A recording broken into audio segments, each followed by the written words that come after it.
예, 안녕하십니까. 예, 하나님은 우리에게 힘을 주시는 분이십니다. 사람은 누구나 육체적으로나 정신적으로나 또한 영적으로 강건해지기를 원합니다. 강건해진다는 것은 히브리 말로 차작, to be strong 이런 단어를 우리가 히브리 말과 영어로 사용하죠. 강건해진다는 것은 누구나 다 원하는 것입니다. 우리가 건강을 회복하고 또 정신적으로도 강하게 되고 또 영적으로도 성령 충만한 가운데서 강건해지기를 원하는 것입니다. 강건해진다는 것은 예를 들어서 자동차가 고장이 났는데 그 고장난 부위를 수리를 한다면은 그 자동차는 강하게 되고 또 먼 거리를 잘 달릴 수가 있을 것입니다. 고장이 난 자동차를 가지고 장거리를 운행하기는 힘든 것이죠. 그를 붙들어준다면은 그 사람은 강하게 될 수가 있습니다. 물론 그분이 붙들어주는 분이 하나님이시라면은 우리는 가장 강건해질 수가 있는 것입니다. 또한 강건해진다는 것은 모든 것을 정복하고 다스린다, 이런 의미도 있는 것입니다. 또 용기가 떨어졌을 때 encourage, 용기를 주는 것, 이것도 강건해지는 것이라고 볼 수가 있는 것입니다. 우리는 정신적으로 많은 용기가 필요하고 용기를 북돋아 주는 것이 또한 필요한 것입니다. 강건해진다는 것은 우리 영혼이 흔들리지 않고 하나님에 대한 믿음이 굳세게 되는 것, 이것도 강건하게 되는 것입니다. 그래서 우리가 강건해진다는 말을 우리가 정신적으로나 육체적으로나 영적으로 우리는 여러 면에서 볼 수가 있습니다. 하나님께서는 우리를 강건하게 만드시는 분이십니다. 오늘 본문 말씀에 보면은 다니엘서 10장 18절에서 19절입니다. 또 사람의 모양 같은 것 하나가 나를 만지며 나로 강건케 하여 가로되 은총을 크게 받은 사람이여 두려워하지 말라 평안하라 강건하라 강건하라 그가 이같이 내게 말하매 내가 곧 힘이 나서 가로되 내 주께서 나로 힘이 나게 하셨사오니 말씀하옵소서. 다니엘서 10장 18절 19절 말씀입니다. 오늘 말씀은 예수님이 태어나기 한 600년 전에 활동을 시작한 그 다니엘에 관한 이야기입니다. 다니엘은 페르시아의 그 고레스 왕 3년에 BC 536년이나 535년이 될 것입니다. 그 당시에 이스라엘 백성은 바벨론 포로의 세반이 되어서 자기 본국에 돌아가서 성전을 건립하고 또한 성벽을 건립하도록 허락을 받았습니다. 이스라엘 백성들은 많은 수가 예루살렘에 되돌아갔지만은 사실은 성전을 건축하고 또 성벽을 새로 짓는다는 것은 그렇게 간단하게 쉬운 일은 아니었습니다. 그래서 일들이 지체가 되고 힘들어져 있었습니다. 그때 다니엘은 고국을 생각할 때 많이 걱정이 되고 해서 금식하면서 하나님께 기도를 하고 있었습니다. 그런데 그가 기도하는 가운데 그가 떼겔 강가에 머무르고 있었는데 한 분이 나타났습니다. 그 나타난 분은 아주 세마포 옷을 입었고 허리에는 금띠를 띠었습니다. 몸은 황옥과 같이 빛났고 얼굴은 번갯빛 같았습니다. 그리고 눈이 횃불처럼 이렇게 이글거리면서 빛나고 있었습니다. 또 팔과 팔은 빛나는 그러한 옷과 같이 보였습니다. 다니엘은 이 하나님의 모습을 보자 그는 힘이 빠지게 되었습니다. 죄 많은 인간이 하나님을 만난다는 것은 두려운 일이죠. 다니엘은 얼굴이 이제 완전히 사색이 되어서 쓰러져 가지고 이제 힘이 다 빠져서 눕게 되었습니다. 그래서 이제 다니엘은 잠이 들었는데 그 빛나는 분이 오시더니 한 손으로 다니엘을 어루만졌습니다. 그리고 일으켰습니다. 그래서 은혜를 크게 받은 사람 다니엘아 일어서라 두려워 말라 이렇게 다니엘에게 말한 것입니다. 그리고 다니엘에게 너는 은총을 크게 받은 사람이다. 두려워하지 말라. 평안하라 강건하라 그렇게 말을 했습니다. 그 하나님의 음성을 듣자 다니엘은 곧 힘이 나서 그는 주님께서 나로 힘이 나게 하였으므로 강하게 되었는데 주께서 나에게 말씀하여 주십시오. 이렇게 말을 했습니다. 다니엘은 히드겔 강가에서 쓰러져서 지쳐서 아주 약한 상태에 있었는데 우리 예수님께서 나타나셔서 다니엘에게 새로운 힘을 주고 다니엘을 위로하고 그를 일으켜 세웠던 것입니다. 그리고 강건하라 이렇게 말했던 것입니다. 자, 하나님께서는 지금도 우리에게 힘을 주시는 분이신 히드겔 강가에서 쓰러진 치마에 쓰러진 약한 그 다니엘에게 나타나서 두려워 말라 강건하라 새로운 힘을 주시고 말씀을 주신 하나님께서는 지금도 우리에게 나타나셔서 말씀하시고 새로운 힘을 주시는 분이십니다. 자, 하나님은 우리에게 힘을 주시는 분이십니다. 그러면 이 하나님께서 성경에 구체적으로 어떻게 나타났습니까? 먼저 구약 성경에 보면은 하나님은 악을 선으로 바꾸어서 하나님의 나라 일을 하도록 힘을 주십니다. 자, 하나님께서는 악을 선으로 바꾸시는 분이십니다. 인간은 죄 본성이 있기 때문에 악을 행하고 나쁜 일을 행하고 하지만은 하나님께서는 그것을 오히려 선하게 바꿔가지고 하나님의 나라의 일을 위해서 오히려 더 크게 사용한다 이겁니다. 우리가 성경에 보면은 요셉이라는 인물을 볼 수가 있습니다. 요셉은 형들이 요셉을 미워해서 요셉을 무리 없는 구덩이에 쳐넣습니다. 죽이려고 했는데 마침 하나님께서는 미디안 상인을 그곳에 보내서 그 요셉을 미디안 상인에게 팔게 했습니다. 그래서 이제 요셉은 미디안 상인들에게 노예로 팔려가지고 이집트의 노예 시장에 팔려가서 이제 보디발 그 장군의 집에 노예로 팔려가게 된 것입니다.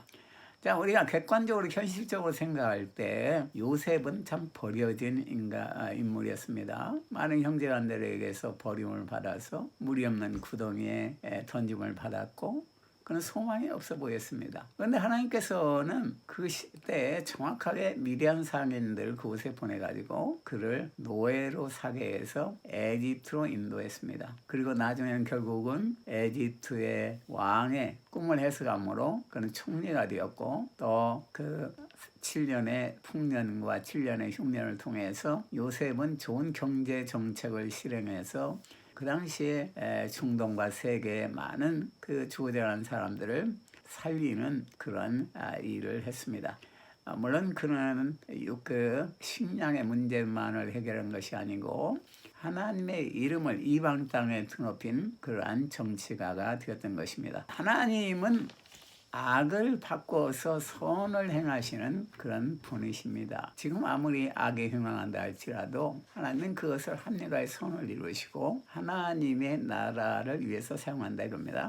창세기 50장 20절에 보면은 당신들은 나를 헤아리 하였으나 하나님은 그것을 선으로 바꾸사 오늘과 같이 만민의 생명을 구원하게 하시려 하셨나니. 자, 요셉이 나중에 이제 총리가 되어서 형들이 자기를 찾아오자 그 형들 앞에서 그러한 하나님의 섭리와 역사를 설명한 것을 볼 수가 있습니다. 하나님은 우리에게 힘을 주시는 분이십니다. 우리가 신약성경에 보면은 그리스도는 우리 안에 계셔서 소망을 주심으로 우리의 힘이 되십니다. 자, 그리스도께서는 지금 어디에 계십니까? 그리스도께서는 예수님께서는 지금 우리 안에 계십니다. 우리 안에 계셔서 우리가 어려운 문제를 당할 때마다 새로운 소망과 비전을 줘서 우리를 힘있게 하시는 분이십니다. 예수 그리스도야말로 영원한 소망이 되십니다. 뭐냐면 예수 그리스도께서는 우리의 죄를 용서하시고 우리를 죄와 저주에서 해방시켰기 때문인 것입니다. 예수를 모신 사람은 예수님이 하늘과 땅의 모든 권세를 가지고 그 사람과 영원히 함께하기 때문에 어떠한 어려운 문제를 당한다 할지라도 예수님이 빛이 되시고 지혜를 주셔서 그 문제를 해결하고 인도하는 것을 볼 수가 있습니다. 골로새서 1장 27절에 보면은 하나님이 그들로 하여금 이 비밀의 영광이 이방인 가운데 어떻게 풍성한 것을 알게 하려 하심이라. 이 비밀은 너희 안에 계신 그리스도시니 곧 영광의 소망이니라. 우리는 비밀을 가졌는데 그 비밀은 우리 안에 계시는 예수 그리스도인 것입니다. 예수 그리스도는 우리의 영광의 소망이 되십니다. 우리의 죄를 용서하시고 부활하신 예수님은 우리를 새롭게 일으키시고 우리에게 소망을 주시기 때문인 것입니다. 자, 하나님은 우리에게 힘을 주시는 분이십니다. 자, 그럼 이 하나님께서 지금 현재 구체적으로 우리의 생활 가운데 어떻게 일하고 계십니까? 먼저 첫 번째로 하나님은 하늘이 땅보다 높은 것과 같이 우리의 생각과 길보다 높은 것을 주셔서 우리에게 새 힘을 주십니다. 우리는 여러 가지를 생각하고 계획하고 또 우리가 길을 계획하고 생각하고 결정하고 나갑니다. 그래서 우리의 생각이 이루어지지 않을 때 혹은 우리가 계획하는 길들이 막힐 때 우리는 낙심하게 되는 것입니다. 그런데 우리는 우리의 생각이 이루어지지 않는다고 해서 우리가 원하는 길을 갈 수가 없다고 해서 우리는 사실은 낙심할 필요는 없습니다. 그 이유는 하나님의 생각은 우리의 생각보다 크고 높은데 그것은 하늘이 땅보다 높은 것과 같이 크고 높다고 그랬습니다. 자, 하나님은 우리를 위해서 하늘이 땅보다 높은 것과 같은 풍성한 생각을 가지고 있고 또 하나님의 우리를 위해서 예비하신 길은 우리가 생각하는 것보다도 정말 더 아름답고 영광이 빛나는 그런 길이라 이겁니다. 자, 이사야서 55장 8절에서 9절에 보면은 여호와의 말씀에 내 생각은 너희 생각과 다르며 내 길은 너희 길과 달라서 하늘이 땅보다 높음 같이 내 길은 너희 길보다 높으며 내 생각은 너희 생각보다 높으니라. 하나님께서 이러한 높은 길과 생각을 가지시고 우리를 위해서 예비하시고 하기 때문에 사실은 우리의 계획이나 생각이 이루어지지 않는다고 해서 낙심할 것이 아니고 오히려 감사해야 되는 것입니다. 왜냐하면 하나님의 더 좋은 계획이기 때문에 나의 계획과 생각이 이루어지지 않는 것이기 때문인 것입니다. 자, 두 번째로 하나님은 현재의 고난과는 비교할 수 없는 큰 영광을 예비하심으로 우리의 힘이 되십니다. 자, 우리는 이 세상의 고난을 당할 때 낙심하게 되고 지치게 되는 것입니다. 왜 이런 고난이 나에게 있느냐 이렇게 생각할 수 있는 것입니다. 그러나 주님은 우리가 지금 당하는 고난과는 비교할 수 없는 그러한 큰 영광을 예비하고 있다고 말하고 있습니다. 자, 우리가 고난을 예를 들어서 일이라는 고난을 당할 때 하나님이 예비하신 영광은 천이나 만이나 억이나 이렇게 큰 영광을 오히려 고난을 통해서 예비하고 있다 이겁니다. 성경에서 많은 하나님의 사람들이 고난을 당하는 모습을 볼 수가 있습니다.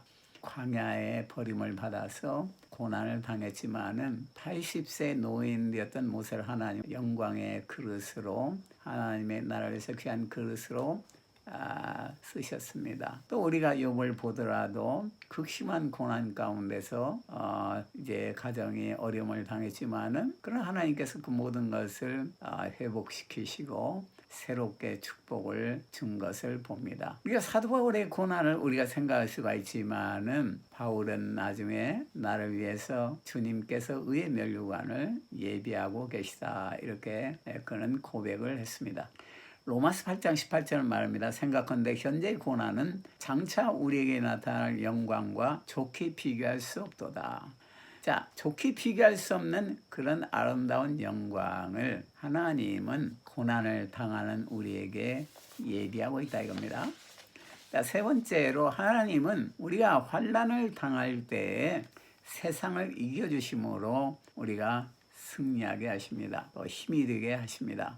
자, 우리가 환난과 고난을 당할 때는 이거 내가 이거 해결하기가 힘든데 겁이 나고 자포자기를 한다든지 낙심할 수가 있습니다. 예를 들어서 성경에 보면은 블레셋이 이스라엘을 침략했을 때 그들의 대장은 골리앗이었습니다. 골리앗은 거인이어서 큰 창과 또 방패를 가지고 단창을 가지고 이스라엘 그 백성들 이스라엘의 군대 앞에서 나타나서 말했습니다. 큰 소리로 너희들 중에 누구든지 나를 이긴다면 우리가 항복을 하고 우리는 돌아가겠다 이렇게 말했던 것입니다. 그러나 이스라엘의 군대에서는 이 골리앗을 향해서 나가는 사람이 하나도 없었습니다. 다 겁을 먹었던 것이죠. 그러니까 이제 골리앗이 더 이제 의기양양해가지고 막 너희들이 믿는 하나님이 누구냐? 하나님이 그런 약한 하나님을 너희들을 믿느냐? 이렇게 하면서 하나님을 모욕하기 시작한 겁니다. 자, 그때 전쟁터에 아버지의 심부름을 위해서 나갔던 그 다윗이 소년 다윗이 그 이야기를 듣고 마음에 의분이 일어났습니다. 이놈이 하나님의 이름을 멸시하려고 교만하게 떠들고 있구나 이렇게 생각하고 이제 다윗이 물맷돌을 가지고 나가서 결국은 이제 골리앗의 그 머리를 쳐가지고 물맷돌이 직통 맞으니까 골리앗은 그 자리에 쓰러지게 되었습니다. 다윗은 달려가지고 골리앗이 가지고 있는 그 큰 칼을 꺼내서 골리앗의 머리를 잘라가지고 그것을 높이 들었습니다. 자, 이스라엘 군인들은 그 다윗의 승리를 보고 용기 백배해 가지고 블레셋 군대를 공격해서 결국은 전멸시키고 통쾌한 승리를 거뒀던 것입니다. 자, 다윗이라는 인물이 골리앗을 쳐부수자 이스라엘 군대에는 새로운 용기를 얻고 앞으로 전진할 수가 있었던 것입니다. 자, 지금도 마찬가지인 것입니다. 하나님께서는 예수 그리스도께서는 내가 세상을 이겼다고 말하고 있는 것입니다. 자, 우리는 세상을 이길 수 없지만은 예수님께서는 우리의 죄를 대신 십자가에 돌아가심으로 우리를 죄와 저주에서 구원하시고 완전히 마귀를 이기고 세상을 이긴 것입니다. 예수님이 골리앗을 이긴 다윗처럼 완전한 승리를 거뒀기 때문에 우리는 예수 그리스도를 의지할 때 새로운 힘을 얻을 수가 있는 것입니다. 자, 요한복음 16장 33절에 보면은 이것을 너희에게 이름은 너희로 내 안에서 평안을 누리게 하려 함이라. 세상에서는 너희가 환난을 당하나 담대하라. 내가 세상을 이겼노라. 자, 예수님께서 세상을 이겼기 때문에 우리의 승리는 당연히 우리에게 돌아오는 겁니다. 우리가 예수 그리스도를 믿을 때 예수님은 이미 완전한 승리를 거뒀기 때문에 우리는 승리할 수가 있는 것입니다. 자, 마지막 네 번째로 하나님은 우리를 그리스도 예수 안에 있는 은혜 속에서 강하게 하심으로 힘이 되십니다. 자, 하나님은 우리에게 은혜를 줬습니다. 그 은혜는 예수 그리스도로 말미암아 우리에게 부어졌습니다. 은혜라는 것은 값없이 주시는 선물인데 하나님께서는 예수 그리스도를 값없이 우리에게 주심으로 우리는 죄가 용서함을 받았고 하나님의 자녀가 되었고 하나님의 성령을 받을 수가 있게 되었습니다. 그래서 우리가 새로운 힘을 얻는 비결은 오직 예수 그리스도 안에 있는 은혜 속에 강할 때 우리는 새로운 힘을 얻을 수가 있습니다. 예수님의 은혜를 의지하지 않고 내 힘으로 하겠다. 이거는 참 힘든 일이죠. 마치 바벨탑을 자기 힘으로 쌓아가지고 하나님 나라에 이르려고 하는 그런 어리석음과 똑같은 것이죠. 그래서 우리 그리스도인들은 예수 그리스도 안에 있는 하나님의 은혜 속에 강해야 됩니다. 사도 바울이 밀레도에서 에베소 지역에 있는 장로들을 초청을 해서 마지막 설교를 했는데 그때 설교의 내용이 뭐냐니까 내가 주와 그 은혜의 말씀에게 당신들을 부탁합니다. 그 은혜의 말씀은 당신들을 강하게 하고 당신들이 받을 은혜와 축복을 받게 할 것입니다. 그래서 이제 사도 바울은 에베소 지역의 장로들에게 그들이 주님과 그 은혜의 말씀을 의지하기를 원했습니다. 우리도 마찬가지인 것입니다. 우리가 주님과 그 은혜의 말씀을 의지할 때 우리는 진정으로 승리할 수가 있습니다. 우리가 우리의 은하, 우리의 실력이나 우리의 능력을 의지하게 될 때는 우리는 좌절하고 낙심하게 되는 것입니다. 왜냐하면 나 자신을 볼 때 나는 죄인이고 인간의 한계를 가지고 있는 사람이고 그렇기 때문에 실망할 수밖에 없는 것이죠. 그래서 우리는 예수 그리스도 안에 있는 은혜 속에 강하는 그러한 자세를 항상 가져야 되는 것입니다. 성경 디모데후서 2장 1절을 말합니다. 내 아들아 그러므로 내가 그리스도 예수 안에 있는 은혜 속에서 강하고 바울은 제자였던 디모데 목사에게 그리스도 예수 안에 있는 은혜 속에 강하라고 권면하고 있는 것입니다. 주님은 지금도 우리에게 그리스도 예수 안에 있는 그 은혜를 주시고 은혜 속에 강하기를 원하는 것입니다. 우리가 예수 그리스도 안에 들어갈 때 우리는 진정으로 강해질 수가 있고 새로운 힘을 얻을 수가 있는 것입니다. 하나님은 지금도 우리에게 새로운 힘을 부어주시는 분이십니다. 예, 기도하겠습니다. 하나님, 우리에게 새로운 힘을 부어주심을 감사를 드립니다. 그리스도 예수 안에 있는 은혜 속의 강함으로 우리는 항상 새로운 힘을 얻을 수 있도록 축복하여 주시옵소서. 주여 감사를 드립니다. 예수님 이름으로 기도드립니다. 아멘. 예, 감사합니다. 할렐루야.